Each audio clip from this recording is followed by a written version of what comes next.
I'm not quite sure how I live up to that, Mandy, thanks for putting me after you. I have some different insights into Abby. I first met Abby Basson and her parents, Steve and Mandy, on the 18th of May 2009, when they were receiving the difficult news that Abby had been diagnosed with a Ewing sarcoma. I was a cancer nurse coordinator there, as I am now. It's always difficult to get a sense of a person in a moment like that, as they absorb a devastating diagnosis and contemplate thoughts, fears, and the possible realities as if it's in fast forward.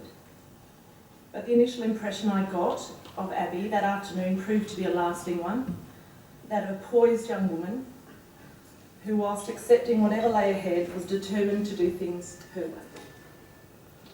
Whilst I didn't realise it at that moment, Abby was a young woman who was clearly going to make a difference, no matter what the outcome for her own life. One of Abby's passionate causes was to fight in her understated yet powerful way to improve both the care and support for the group who become known as AYAs, or adolescents and young adults with cancer. They're the group that I work with. I have the privilege of meeting these young people and their families in situations like Abby's every week.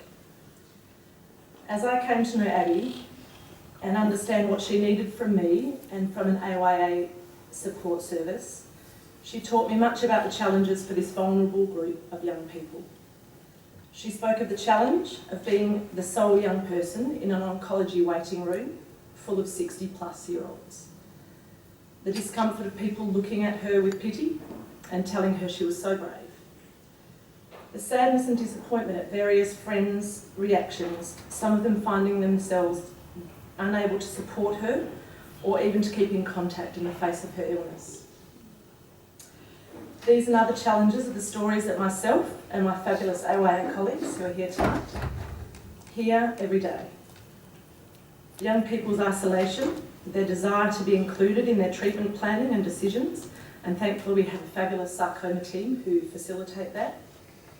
Their struggle to maintain their push towards independence, financially, in their studies and careers, as well as socially and within their family. I watched Mandy and Steve manage this tricky juggle commendably. At least that's how I saw it from where I sat. Maybe Abby and Midge might have seen things a little differently from where they sat. Those of you who are parents of young people yourselves will know the minefield that you tread in trying to strike the balance between allowing young people their freedom and responsibility while watching them plough headlong into potential trouble. How to protect them without holding on too tight gets infinitely harder in the face of traumatic treatments for a life-threatening illness. And somehow Mandy and Steve seem to have it all covered. I don't know how. Maybe they did, as I did, and took Abby's lead. She helped me understand that what she needed was to be allowed to choose her own path on her journey through treatment, safe in the knowledge that she could and would ask for help if and when she needed it. Abby spoke to me about the importance of having been surrounded by a diverse team of health professionals who allowed her to have some control of the decisions where possible, and she recognised that it wasn't always possible. This is a foundation that we in the adolescent and young adult cancer care team work with young people, advocating for the things that they identify as their priorities. And sadly, they're not always consistent with the treatment team and often not with their families. It was like Abby knew before anyone else that her time was short and she had work to do, damn it. So she invested her time and energy and focus into numerous endeavours, some of which you've heard Mandy speak about. She engaged actively with Canteen, the organisation that many of you will be aware of, that supports young people living with cancer. She worked with them in various ways to facilitate peer contact between young people having treatment to try and reduce their sense of isolation. And certainly Luscious Ladies was something that came out of that contact with Canteen. She participated in our focus groups to help us understand what young people wanted and needed from their health professionals and services. She made public appearances in the media to raise awareness of both AYA issues and this rare diagnosis called sarcoma. that she found didn't have the identity that breast cancer and other cancers do in society, and she was determined to change that. She even opted to participate in a clinical trial in the last months of her life with the knowledge that it would inform future sarcoma treatments for others, even if it didn't help her, which of course we all hoped it would. It was in the face of her relapse and slowly deteriorating health that she sent me a lengthy email in March of last year, some of which I'd like to share with you tonight. As Abby came to know of me, I love to talk, but it seems that nothing could articulate her mission better than Abby's own words. Hi Meg, in my free time, I've been searching the net, looking for sarcoma awareness and charities that benefit sarcomas. Because as wonderful as big events like Shave for Cure are, I was aware that there is nothing equally as big that benefits sarcomas specifically.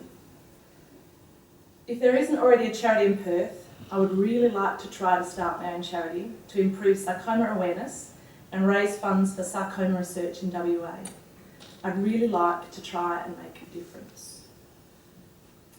Looking at some of the big charities, they all seem to have something that identifies them, like the red nose for SIDS, the pink ribbon and purple bra for breast cancer awareness, and the bandana for canteen. Following through with this, my idea for my charity is to have odd socks as the identifier. For some people who get sarcomas, their primary tumour is in their leg, and there is a possibility that they'll need to have it amputated, and thus they really only need one sock. It also goes the same for arms and gloves. Just like Abby, to see it from other people's perspective, even in her own situation. She goes on, it would be great to ultimately help reduce this being the case as treatments for sarcomas get more advanced. But also, odd socks are an easy thing that every person can take part in to show their support for sarcomas. I would call my charity Sock It to Sarcomas, which also shows that sarcomas is something that you have to fight. Before I was diagnosed, I'd never even heard of a sarcoma. With greater sarcoma awareness and the Western Australian public's support, we can all sock it to sarcomas and fight them.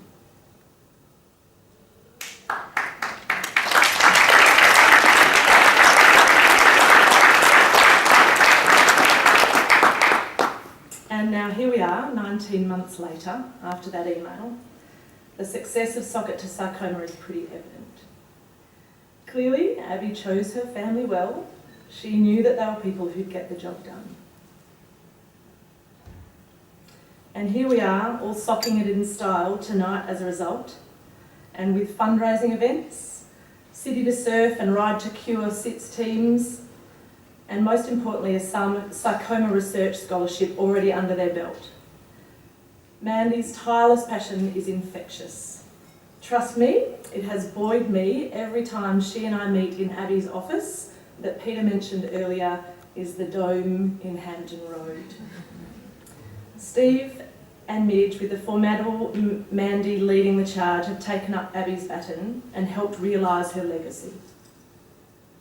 The vision for the research fellowship has come to fruition, and seeds are being sown, as you've heard, for a sarcoma translational research centre and supportive care services. I challenge anybody to get in the way of Sock It to Sarcoma with the powerful force of maintaining Abby's legacy, sure to drive them forward to achieve her wildest dreams. Like Abby before she was diagnosed, for many of you may not have heard of a sarcoma before Sock It to Sarcoma. For others of you, this may be a very personal cause. So please support Sock It to Sarcoma tonight and beyond tonight. Spread the word about sarcomas, the meaning of odd socks, and together let's continue Abby's mission to Sock It to Sarcomas.